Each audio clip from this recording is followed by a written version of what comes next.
Process, nitric acid बनाने की पढ़नी है ओस्मोल प्रोसेस, सल्फ्यूरिक एसिड बनाने की पढ़नी है कॉन्टैक्ट प्रोसेस। अब मैं बहुत गेट खोले, देखो मॉस्किटो आ गए एक दो अंदर, परेशान कर रहे हैं जब से, रहने दो खुले रहने दो। अमोनिया बनाने की पढ़नी है हैबर प्रोसेस। कमाल की बात ये है लगातार पिछले 2 एग्जाम से हैबर प्रोसेस आ रही है। लास्ट इस साल हुआ नहीं था, 2019-20 का हुआ नहीं एग्ज़ाम कोरोना के कारण। उसके पहले 17 18 और 18-19 दोनों में हैबर प्रोसेस आ चुकी है 5 नंबर में आपके। अब ये नहीं पता हमने बता दिया पिछला रिकॉर्ड आपको, तो 5 नंबर में आई थी। और नाइट्रिक अम्ल बनाने की हैबर प्रोसेस है, ओस्टवाल प्रोसेस है, कॉन्टैक्ट प्रोसेस है, सल्फ्यूरिक एसिड बनाने की, फॉस्फिन बनाने की लेबोरेटरी मेथड है। उसके अलावा ओजोन बनाने की O3 बनाने की 3 मेथड है आपकी, Siemens method, Siemens Halske method and Brodie's ozoniser method है। और इसके अलावा एक और है क्लोरीन बनाने की नेल्सन सेल मेथड, हालांकि वो आती नहीं है आपकी। ठीक है, तो डालिए heading preparation methods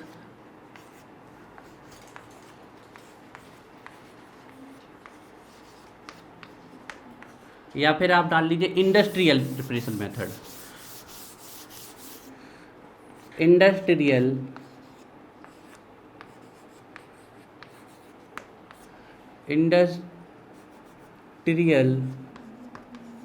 preparation methods, industrial preparation methods नहीं, सिर्फ मेथड लिखो, मेथड नहीं, industrial preparation method of NH3। अगर आपके में इंडस्ट्रियल प्रिपरेशन मेथड के नाम से भी आती है तब भी आपको हैबर प्रोसेस ही लिख के आनी है। Industrial preparation method of NH3, manufacturing preparation method of NH3। डालिए heading Haber's process, Haber process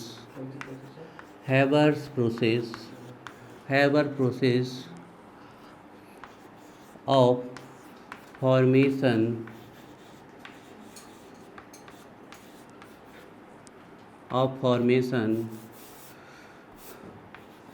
of ammonia,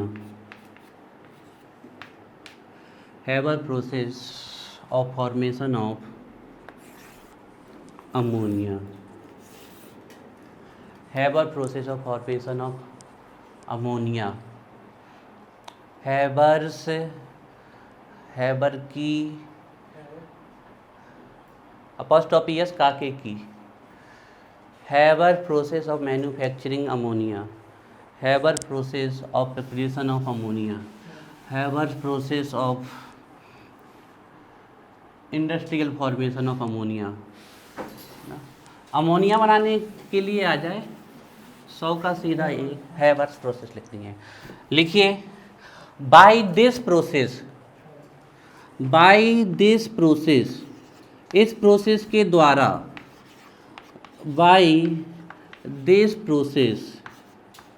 इस प्रोसेस के द्वारा ammonia NH3 is formed, ammonia is formed.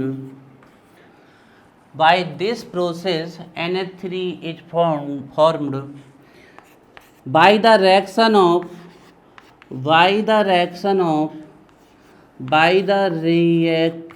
of N2 and H2, nitrogen and hydrogen. By this process NH3 is formed by the reaction of N2 and H2 under suitable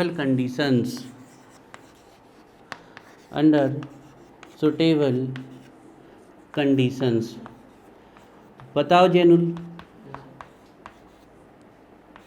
reaction बताओ बेटा कैसे होती है। ऐसा नहीं कहा था बोलने के लिए, रिएक्शन बताओ कैसे होती है, बताओ भाई कोई तो बताओ। N2 प्लस बैलेंसी के लिए 3H2। ये एरो अच्छा बड़ा लगाना, ठीक है, क्योंकि हमने लिख रखा है सुटेबल कंडीशंस। वो सुटेबल कंडीशंस यहाँ लिखनी है हमें, बहुत सारी सुटेबल कंडीशंस हैं। तो क्या बन जाएगा 2NH3। ध्यान रखना, एक चीज़ ध्यान रखना, इसमें जो डेल्टा H आता है वो नेगेटिव होता है।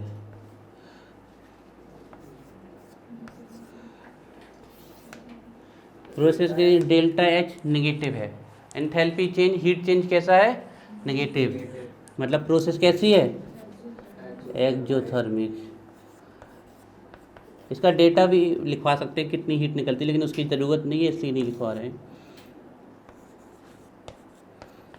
एक्जोथर्मिक प्रोसेस है। एक्जोथर्मिक प्रोसेस है, हीट निकल रही है।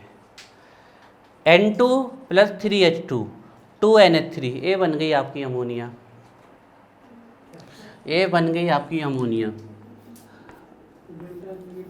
डेल्टा H नेगेटिव है, मतलब हीट क्या हो रही है? रिएक्शन में रिलीज हो रही है, निकल रही है। अब ध्यान रखना है, इस रिएक्शन के लिए प्रेजेंसी होती है आयरन ऑक्साइड की एज अ कैटालिस्ट। अगर हम आपको एक्चुअल फॉर्मूला बता दें तो आप नॉलेज के लिए लिखना चाहते हो, तो फेरिक ऑक्साइड की प्रेजेंसी होती है इसमें, Fe2O3 फेरिक ऑक्साइड। लेकिन हमने आपके लिए आयरन ऑक्साइड लिख दिया है, इसलिए क्योंकि स्टेट बोर्ड का एग्जाम है आपका, तो जिस हिसाब से सामने वाले को समझ में आए वैसा लिखना चाहिए। इसलिए एक्चुअली में होता है फेरिक ऑक्साइड, Fe2O3 की प्रेजेंसी होती है, Fe2O3 की होती है, आयरन ऑक्साइड की प्रेजेंसी होती है। ये आयरन ऑक्साइड किसकी तरह वर्क करता है? बात मत करो भाई, क्या नाम है, सिद्धार्थ। ये कैटालिस्ट की तरह वर्क करता है। कैटालिस्ट कौन होते हैं? जो रेट ऑफ रिएक्शन को या तो इंक्रीज कर देते हैं या डिक्रीज। ध्यान रखिएगा, यहाँ कैटालिस्ट पॉजिटिव कैटालिस्ट है, मतलब रिएक्शन की रेट को क्या करने वाला है? बढ़ाने वाला है आपका। जो रिएक्शन की रेट बढ़ाए वो कैटालिस्ट, लेकिन जो कैटालिस्ट की एक्टिविटी को बढ़ाए वो कौन?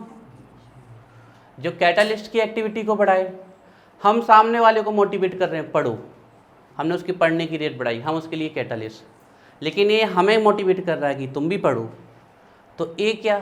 तो जो कैटालिस्ट की एक्टिविटी बढ़ाए वो कैटालिस्ट प्रमोटर कहलाता है, कैटालिस्ट को प्रमोट करने वाला। बीच में डीमोटिवेट ना हो जाए, कहीं रिएक्शन की रेट बढ़ाना छोड़ना दे, है ना, तो ये वो पीछे से पुश करता रहता है कि नहीं तुम भी पढ़ते रहो भाई। तो इसकी एक्टिविटी को बढ़ाने के लिए, कैटालिस्ट की एक्टिविटी को बढ़ाने के लिए यहाँ पर लिया जाता है वो है मोलिब्डेनम। मोलिब्डेनम, मोलिब्डेनम जे, मोलिब्डेनम MO, मोलिब्डेनम, मोलिब्डेनम। लेकिन हम आपको एक खास चीज़ बताना चाहेंगे, मोलिब्डेनम ही लिखा रहता है आपकी रिएक्शन में, लेकिन हम आपको बता दें अब ऑप्शन आ चुके हैं। मोलिब्डेनम नहीं है तो पोटेशियम ऑक्साइड भी चल जाएगा, K2O भी चल जाएगा, और अगर K2O नहीं है तो Al2O3 भी चल जाएगा भाई। इन तीनों में से कोई भी चल जाएगा। हाँ, नहीं, इंडस्ट्रियल मेथड है। आयरन ऑक्साइड कैटालिस्ट है, और इनमें से कोई एक भी लिखा होगा तो आपका काम चल जाएगा। ये हैं कैटालिस्ट प्रमोटर, ये हैं आपके प्रमोटर, प्रोमोटर, ये है प्रमोटर। इस रिएक्शन के लिए बहुत ही हाई प्रेशर चाहिए, 200 एटमॉस्फेरिक प्रेशर चाहिए,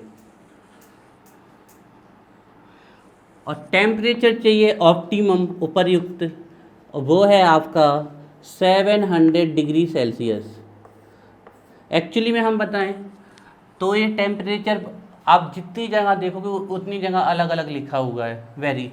जैसे कि कहीं कहीं लिखा है 500 degree Celsius to 700 degree Celsius, कहीं कहीं लिखा हुआ है 700 केल्विन, लेकिन जो सबसे माना गया है सबसे अच्छा टेम्परेचर, तो वो बेस्ट हमने लिखवा दिया 700 डिग्री सेल्सियस। और रिएक्शन तो नाम मात्र की, लेकिन कंडीशन बहुत सारी है। इतना याद हुआ? इतना यही याद करना है अभी के अभी। By this process, ammonia is formed by the reaction of nitrogen and hydrogen under the following conditions, under the suitable conditions, under the optimum conditions. हाँ बोलिए। अमोनिया का यूज क्या करते हैं? अमोनिया यूरिया बनाने के लिए काम आती है, फर्टिलाइजर। सर पहले इसमें यूज होता था हेयर कलर में। हाँ हेयर कलर में पहले आता था। हाँ, उसके भी एज अ सॉल्वेंट यूज की जाती थी अमोनिया। अमोनिया हार्मफुल है स्किन के लिए। ये रिएक्शन याद हो गई? मतलब कौन से कैटालिस्ट की प्रेजेंसी होती है? Ferric oxide. Iron oxide. Promoter either molybdenum और K2O और Al2O3। प्रेशर जो यहाँ लग रहा है उसे 200 टाइम्स ज़्यादा चाहिए। अभी अपने पे कौन सा लग रहा है? 1 ATM। चाहिए कितना? 200 ATM। क्यों चाहिए इतना ज़्यादा प्रेशर? क्योंकि ये भी गैस है और ये भी गैस है, तो ये यहाँ भाग रही और ये यहाँ भाग रहे, तो वो रिएक्शन नहीं होने वाली है। तो उनने कहा लगाओ 200 ATM का प्रेशर। तो जैसे ही 200 ATM प्रेशर लगाए, सब आपस में कैसे आने लगेंगे? पास पास। तो ये आ गया N2 पास और ये आ गया H2 पास। फिर भी रिएक्शन नहीं कर रहे तो लगा दिया 700 डिग्री सेल्सियस का टेम्परेचर। दोनों ने आपस में कोलाइड कर लिया और क्या बना दिया? NH3। तो 200 ATM का प्रेशर चाहिए और 400 degree Celsius, 500 degree Celsius to 700 degree Celsius का हमें टेम्परेचर चाहिए। आप 700 डिग्री सेल्सियस सीधे सीधे लिख सकते हो।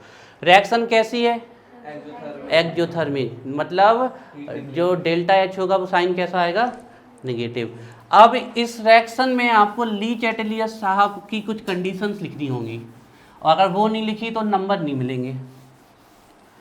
आप इस रिएक्शन में खूब रिएक्शन लिखा है, खूब डायग्राम बनाए, लेकिन ली चैटेलियर साहब ने कुछ अच्छा, ये रिएक्शन एक्जोथर्मिक होती है इसलिए साइन थोड़ा सा ऐसा बना लो। सॉरी, रिएक्शन मतलब रिवर्सिबल होती है इसलिए साइन ऐसा बना लो, रिवर्सिबल का साइन बना लो। रिवर्सल का साइन ऐसे भी बना सकते हो और ऐसे भी बना सकते हो।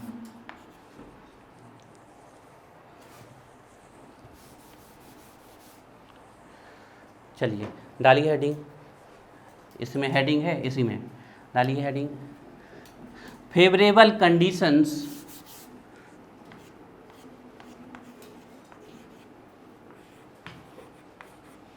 favorable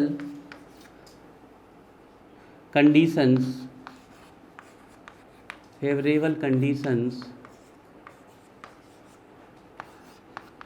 for large amount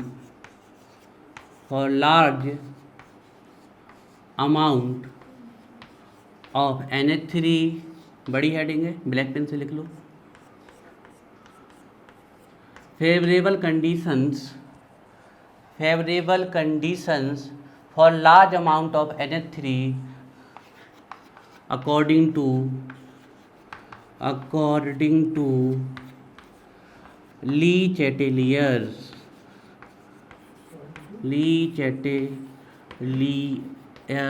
principal.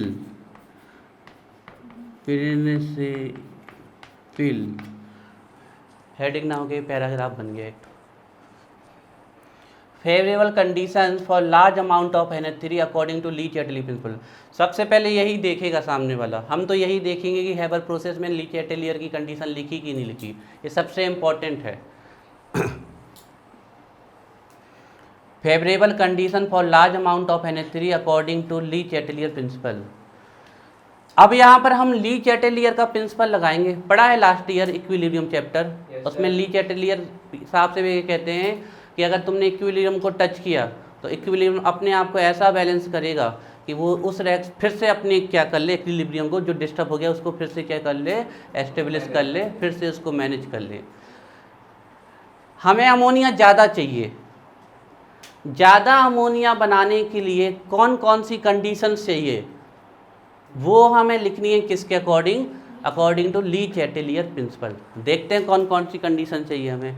ठीक है, favourable condition of large amount of ammonia according to Le Chatelier principle. एक एक कंडीशन अच्छे से समझना है। तो फर्स्ट वन लिखो, छोटी छोटी सी है, ज़्यादा बड़ी बड़ी नहीं है। फर्स्ट वन है हाई कंसंट्रेशन किसका, जिससे बना रहे हैं, ऑफ N2 एंड, बहुत बढ़िया, बहुत बढ़िया।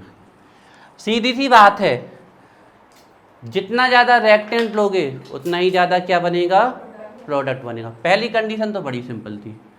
सेकंड देखो, सेकंड देखो, अच्छा एक चीज़ बताओ, जैसे अभी हम तुम लोगों को धक्का लगाएं, प्रेशर लगाएं, तो कहाँ जाओगे, जहाँ जगह खाली है कि जहाँ जगह भरी है? जहाँ जगह खाली वहीं खिसकोगे ना। प्रेशर लगाने पर मतलब आप उस तरफ शिफ्ट हो जाओगे जहाँ पर जगह पहले से खाली है। तो आप बताओ, इस साइड जगह खाली है कि इस साइड जगह खाली है? उस साइड से। अब हम बता देते हैं हम क्या कहना चाहते हैं। इस साइड कितने मॉलिक्यूल हैं? 4 मॉलिक्यूल हैं। और इस साइड कितने मॉलिक्यूल हैं? 2 मॉलिक्यूल हैं। तो आप प्रेशर बढ़ाओगे तो रिएक्शन किस साइड शिफ्ट हो जाएगी?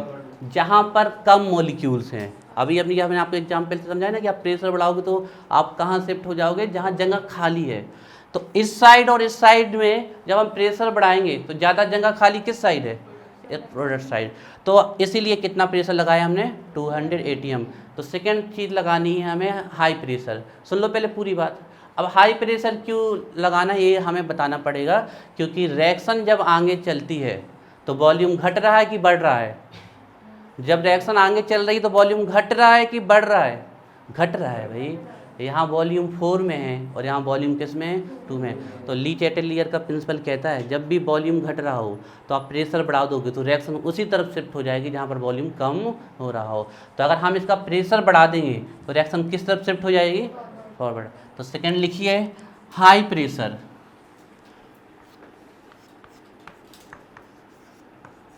High pressure, high pressure as reaction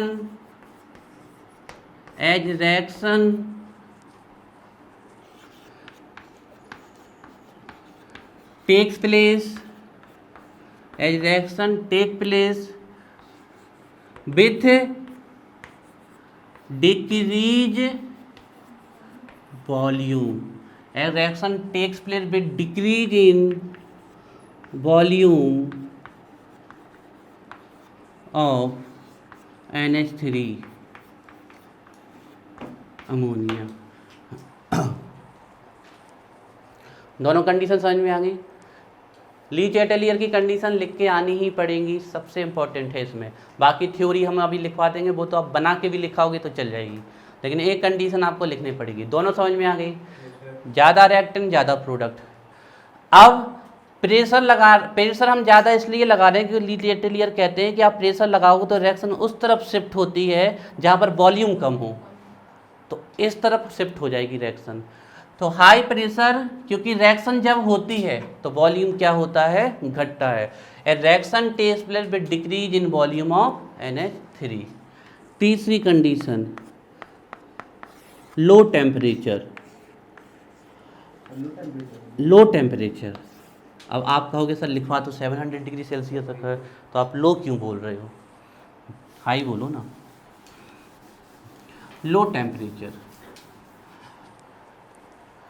देखिए N2 एंड H2 को आपस में रिएक्ट कराने के लिए 2000 डिग्री सेल्सियस टेम्परेचर चाहिए, 2000 डिग्री सेल्सियस टेम्परेचर चाहिए। तो 2000 डिग्री सेल्सियस के लिए तो ये लो ही है जो हम लगा रहे हैं 700 डिग्री सेल्सियस। तो 2000 डिग्री सेल्सियस चाहिए लेकिन हम लगा रहे हैं 700 डिग्री सेल्सियस। ऐसा क्यों लगा रहे हैं? बता रहे 2000 डिग्री सेल्सियस टेम्परेचर चाहिए हमें इन दोनों की रिएक्शन कराने के लिए, लेकिन लगा कितना रहे हम? 700, क्योंकि यहाँ दो चीज़ें क्रॉस कर जाती हैं। हम वो दो चीज़ों के नाम बताते हैं, देखिए यहाँ से। अच्छा एक चीज़ बताइए, हमारे पास बहुत सारा खाना रखा है, हम उस खाने को साइड करते जा रहे हैं क्योंकि हमारा पेट भरा है। तो सामने वाला हमें और खाना देगा तो हम खाएंगे कि नहीं खाएंगे? नहीं खाएंगे ना, सही बात है, नहीं खाएंगे ना, क्योंकि हमारा पेट भरा हुआ है।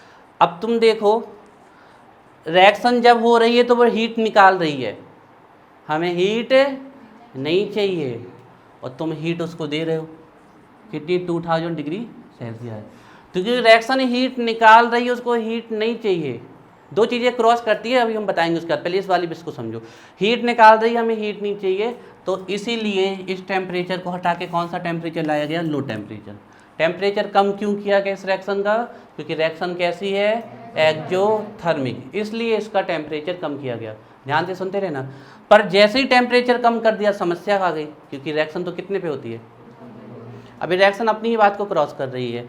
तो अब रिएक्टेंट को प्रोडक्ट में कन्वर्ट होने के लिए क्या चाहिए थी, एक्टिवेशन एनर्जी। वो एक्टिवेशन एनर्जी कितने से मिलती है, 2000 डिग्री सेल्सियस से।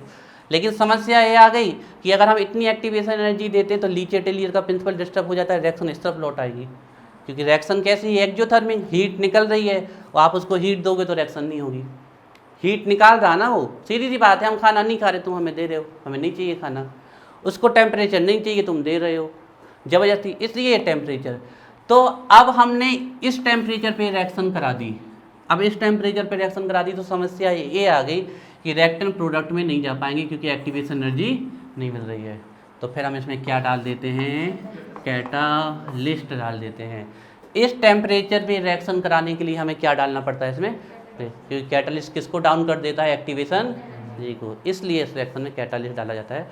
तो लिखिए लो टेम्परेचर में एज रिएक्शन इज, सॉरी रुक जाओ, लो टेम्परेचर जरूर लिया हमने, लेकिन बिल्कुल लो नहीं लिया है, इसको बोलेंगे उपरयुक्त टेम्परेचर लिया है। उपरयुक्त मतलब ऑप्टिमम, ठीक है ना। तो हम लिखेंगे टेम्परेचर शुड बी, टेम्परेचर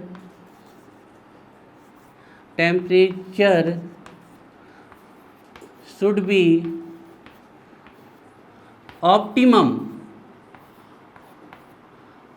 जब ऑप्टिमम शब्द भूल जाओ तो इसके सिनोनिम्स ढूंढिएगा आप लोग, जैसे कि सुटेबल लिख सकते हो। Temperature should be optimum as reaction is exothermic, reaction is exothermic. नहीं आ रही पढ़ना समझ में, कल याद कर लाओगे ना। एक्जोथर्मिक रिएक्शन, हम टेम्परेचर हमें लो रखना है, लेकिन बहुत लो नहीं कर सकते, इसलिए ऑप्टिमम करते हैं, क्योंकि रिएक्शन एक्जोथर्मिक है। Temperature should be optimum as reaction ही एक्जोथर्मिक। लेकिन जैसे ही टेम्परेचर लो कर दिया, बहुत बड़ी समस्या आ गई, एक्टिवेशन एनर्जी नहीं मिल रही है। रिएक्टेंट को प्रोडक्ट में करने के लिए अमाउंट ऑफ एनर्जी चाहिए, वो नहीं मिल रही है। तो टेम्परेचर कम कर दिया हमने, ये एनर्जी नहीं मिल रही। तो अब हम इस समस्या को दूर कैसा करेंगे, किस चीज़ को डाल के, कैटालिस्ट डाल के। कैटालिस्ट किसको कम कर देगा, एक्टिवेशन एनर्जी को। डालिए, फोर्थ पॉइंट लिखिए, प्रेजेंसी ऑफ कैटालिस्ट, बस लास्ट वाला है ये, इसका ली चैटेलियर का लास्ट है। फोर्थ पॉइंट है presence of catalyst, presence of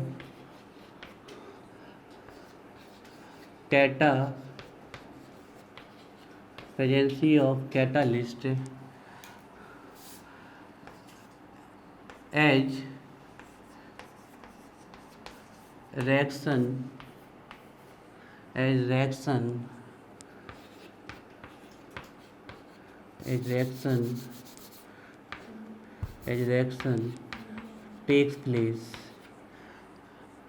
takes place as reaction takes place in low temperature,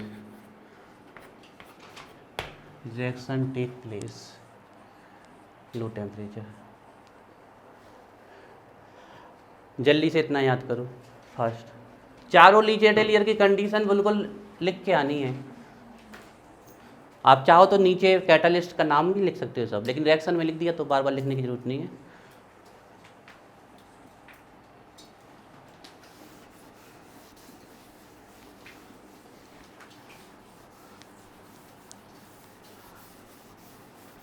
हो गई याद।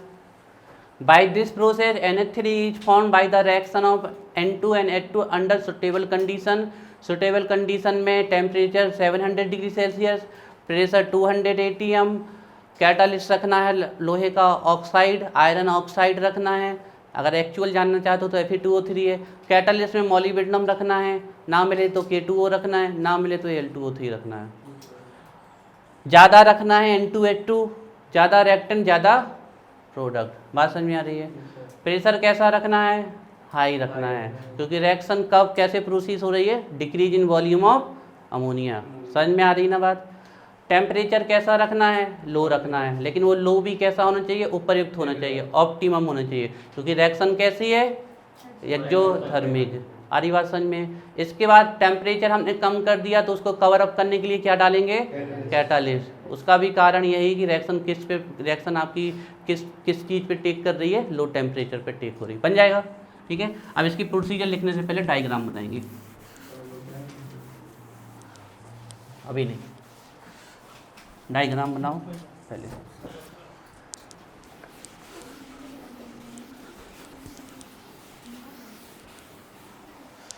दो मिनट देख लो आप लोग डायग्राम, फिर बनाना, क्योंकि इसमें कुछ पॉइंट ऐसे होंगे जिसमें काटा पीटी हो सकती है।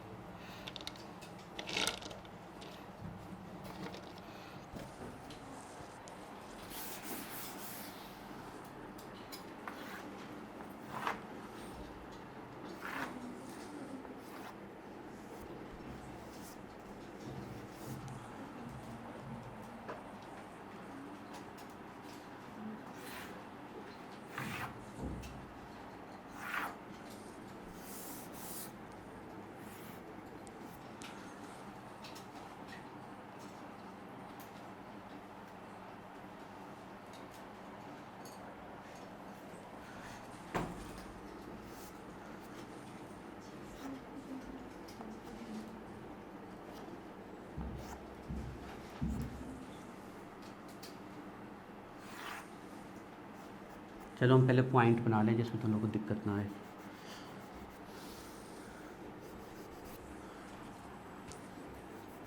बस बनाओ। एक पॉइंट ये है,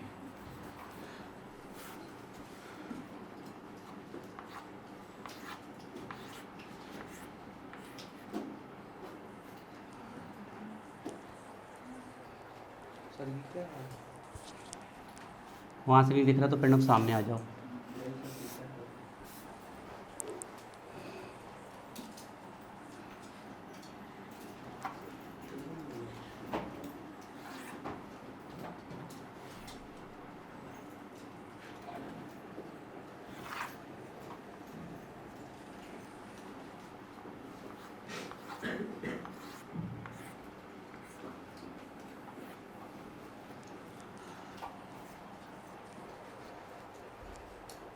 सॉरी।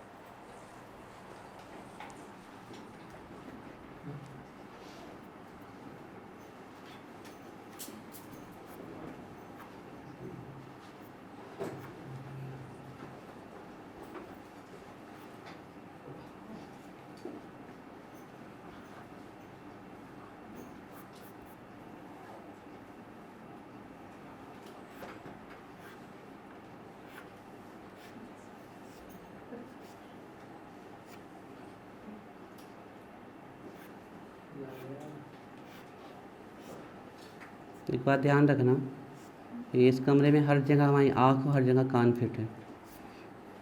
अगर जो समझ रहा हो कि हमें पता नहीं चल रहा है तो बहुत बड़ी गलतफहमी में है वो ना, ये बात ध्यान रखना।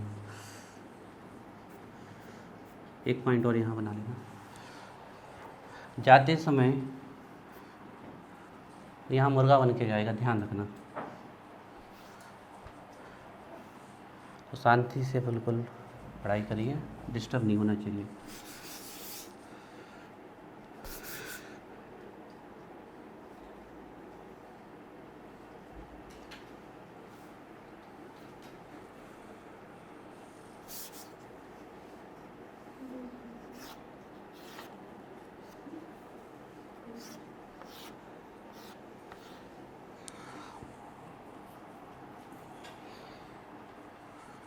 यहाँ नहीं, इस पॉइंट को यहाँ बनाते हैं।